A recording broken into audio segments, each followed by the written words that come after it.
Hello, hello. Okay, let's do hopefully a quick video. So as always, oh, I got a little twisted here. There we go, that's better. As always, take a second. Sorry about the shadow, it's super gloomy today. And so I've got light coming from above because there's no light coming from the sides. But take a minute, pause me, and write all this down. And then I'm going to wait and have you write this stuff below it down after we do these two, just to make sure you have enough space. All right, so a little bit of review. We're going to review this stuff more on a Desmos activity. So standard versus vertex, and we don't talk about this one very often, but it's going to come up on the Desmos thing, so I want to mention it briefly. So standard form is the one that we've talked about a little bit, where everything's all multiplied out and it's in standard form. Standard form of a quadratic equation is ax squared plus bx plus c equals 0. And standard form for a function on a graph has just got the y equals. Vertex form is called vertex form because, can't talk and write at the same time. Okay, because it gives us the vertex. The vertex is the h comma k. And you just have to be careful with the signs there. And then the factored form would be something like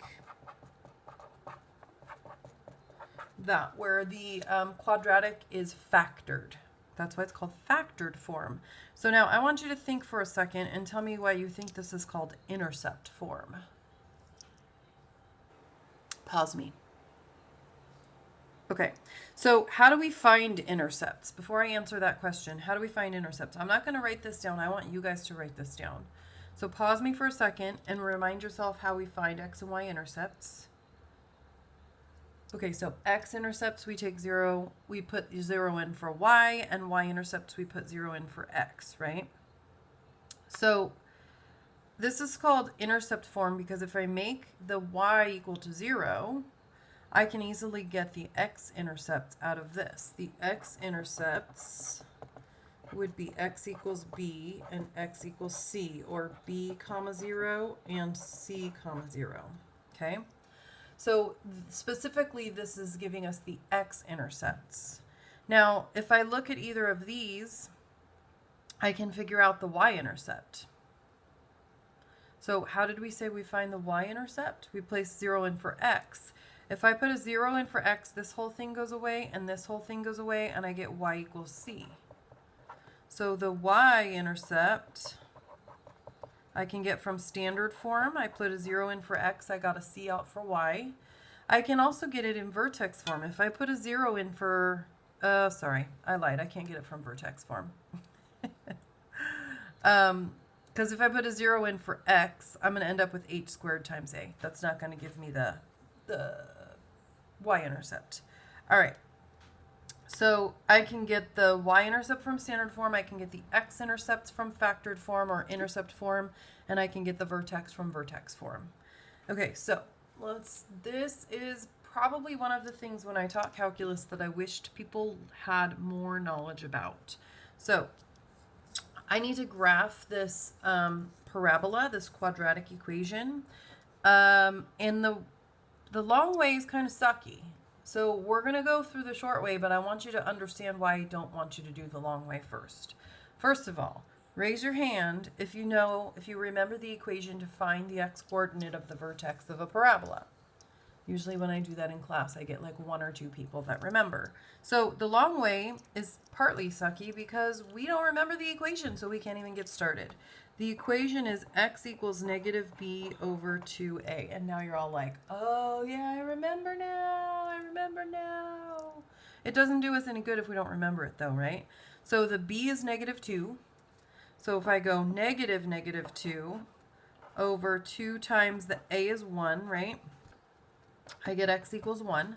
That's the x coordinate of the vertex. And then I'm going to make the t-chart here so I can make my graph over here.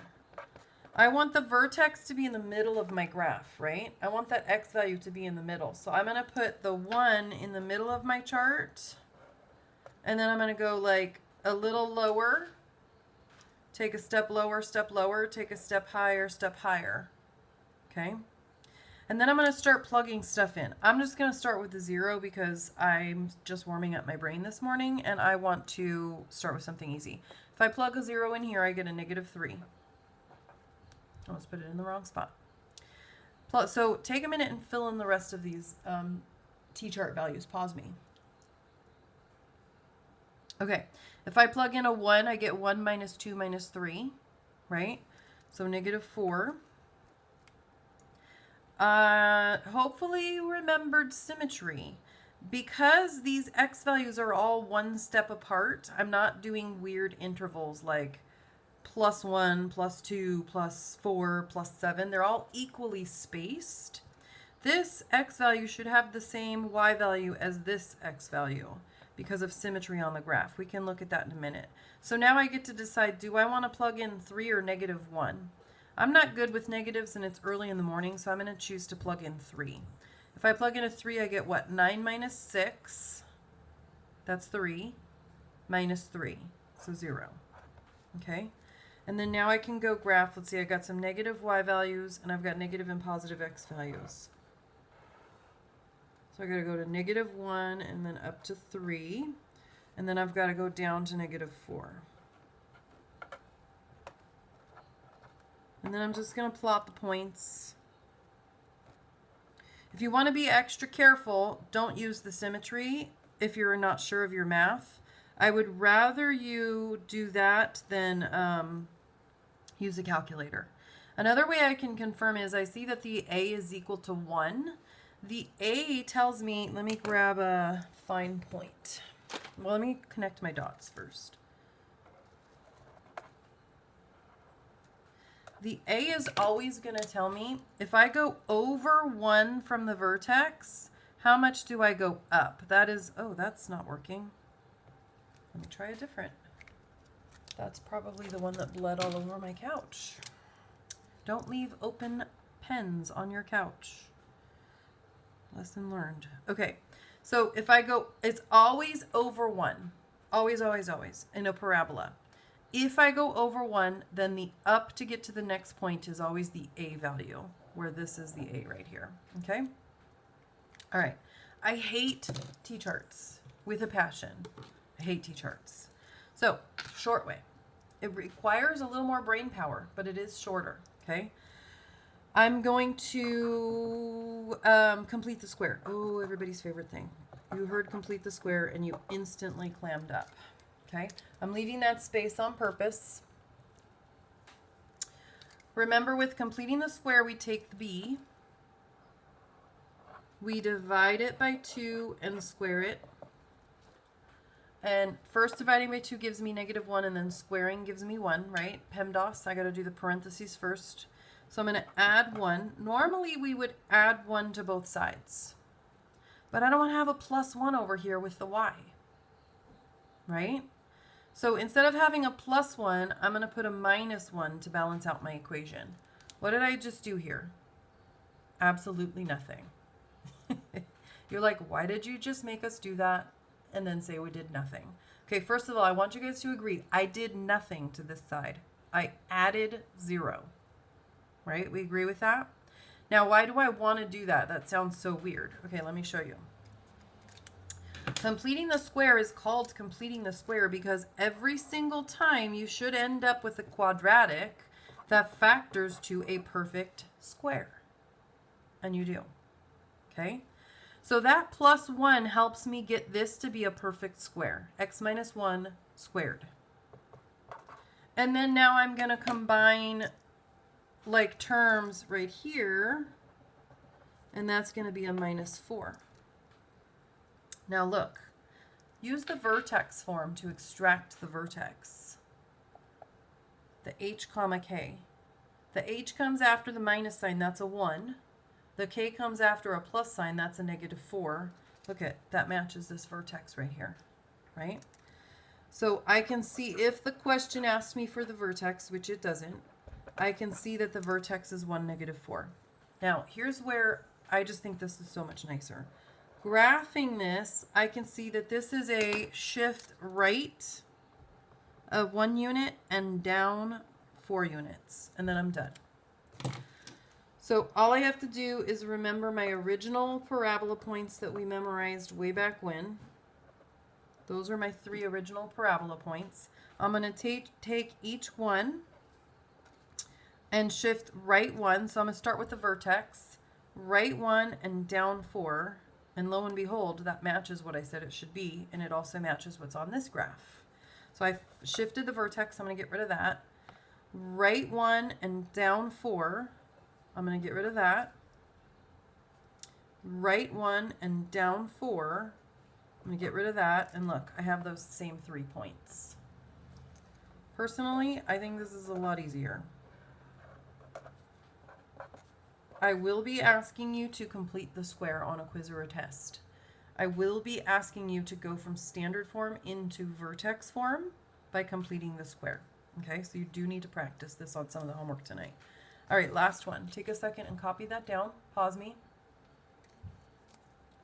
Okay, now this one tells me they want the A, the B, and the C, and it's kind of confusing on purpose. They're trying to get you to think of all the different forms. So what are they giving me here? I'm going to add this as a question. I think I'm going to add this as a question. They're giving me the vertex. So what do these represent? Okay, hopefully you said they represent the H and the K. All right. Well, if I'm given the H and the K, then I probably want to use vertex form. So then I can take this H and plug it in right here. And I can take this K, I'm trying to find some different colors. I can take this K and plug it in right here, right? But I don't know what A is. I still need to find A. Well, look, they're giving me something else, aren't they? So what are they giving me there? They're giving me just an X and a Y. So this X, I can plug in for X. And I'm running out of colors. This Y, I can plug in for Y. And then look, all I have left is A. And I can solve for A. So I'm going to start plugging in. Oh gosh, do I want to color code this? All right. -8, that's the Y. I don't know the A. X is -1 minus, where's the H? Right there. 1 squared plus K is 4. Now all I have to do is solve for A. Okay. So I'm going to do some PEMDAS here. This is -2 inside of parentheses squared. So -2 squared is 4. And then subtracting 4 from both sides, dividing, I get A is -3. Okay. Now I'm going to go back. I'm going to plug in the -3. I'm going to leave the H and the K in. What was it? X minus 1 squared plus 4.